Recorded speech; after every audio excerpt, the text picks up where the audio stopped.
Good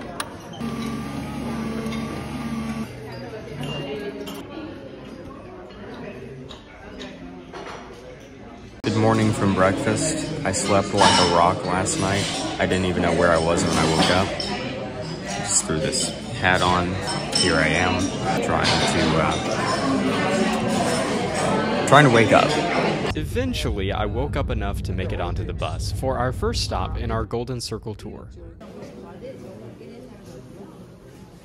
Gotta have tomatoes. Stop taking these young. We'll tell you a little bit about the story of this place, how everything began, and how we managed to grow tomatoes in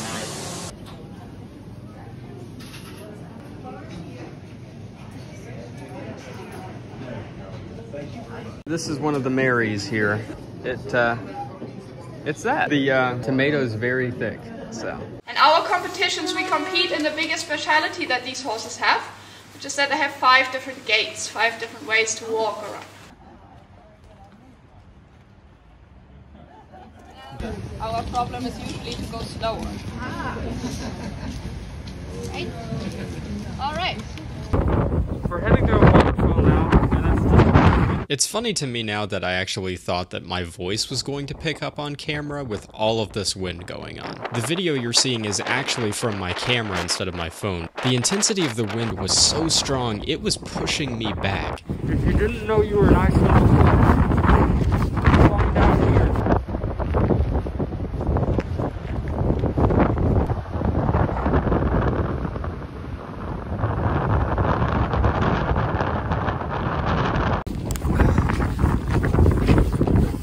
Wow, that was pretty cool.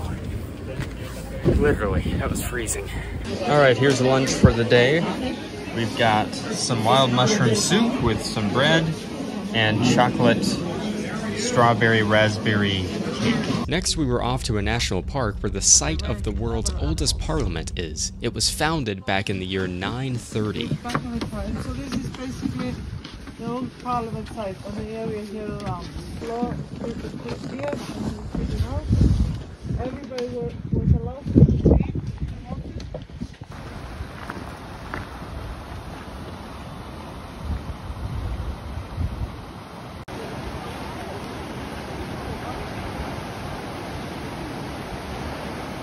To keep an eye on the right side, we see the geyser area, the hot spring area.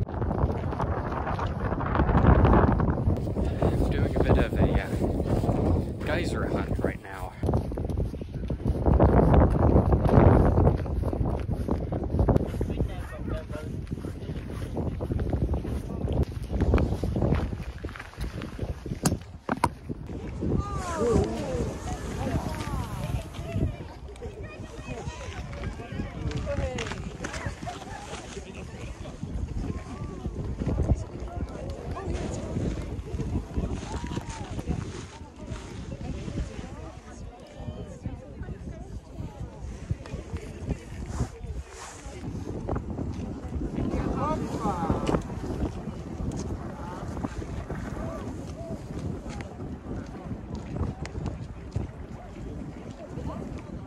After our day of touring concluded and we were back at the hotel, I went for one more walk to explore the local area and reflect a bit on the trip. Something I love about this spot, you have all of this smooth water and all the rocks down here. I'm sure there's a metaphor hiding there, but what a walk this was. And all of this is within the town that we've been staying in, Vergede. Part of a local park. It's quite cold today, so I can understand why nobody from the actual town is out here. Now, some of you may be wondering, Karsten, Iceland looks beautiful. This was a great trip, but why Iceland? Did you come here willingly? How did this happen? And the answer to that is that I found a lot of different channels and resources about Iceland and Nordic and Arctic communities, and something about it just seems sort of comforting. There are these small towns, they survive and thrive together, and they have all this natural beauty as a backdrop. And so for me, I wanted to experience just a little part of that because it does feel like another world at times. Like climbing down these rocks.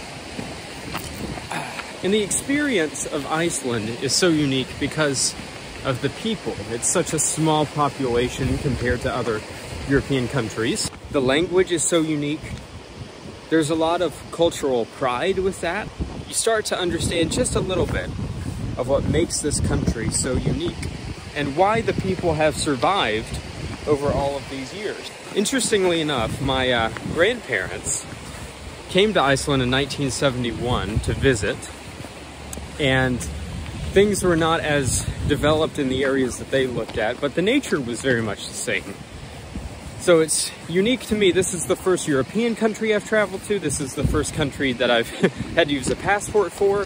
The perspective of being a younger traveler too has really been interesting, because some of the more advanced travelers have said, oh, I wish I would have done this when I was your age. I wish.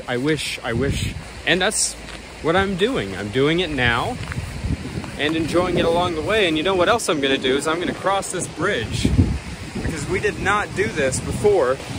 I'm curious about where it leads. I'm going to take that spirit of curiosity and hopefully not end up in someone's backyard. But we'll take it, because we have a little time before dinner. Oh yes. That's a good use of time. I believe I've just found a restaurant or someone's yard.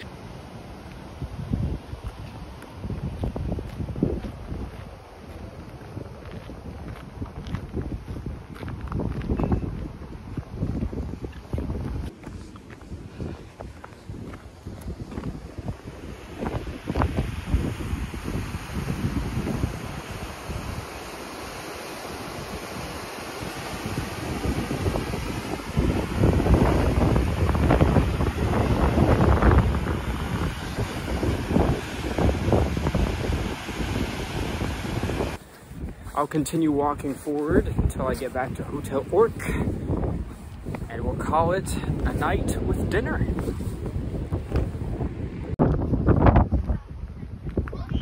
That is the local pool area. In Iceland, you can swim in under 32-degree weather. I think it's about 26, less than 0 Celsius, and have no problems because it's all powered geothermally. Here's a whole other part of the town that I didn't see before. I believe that is an art museum.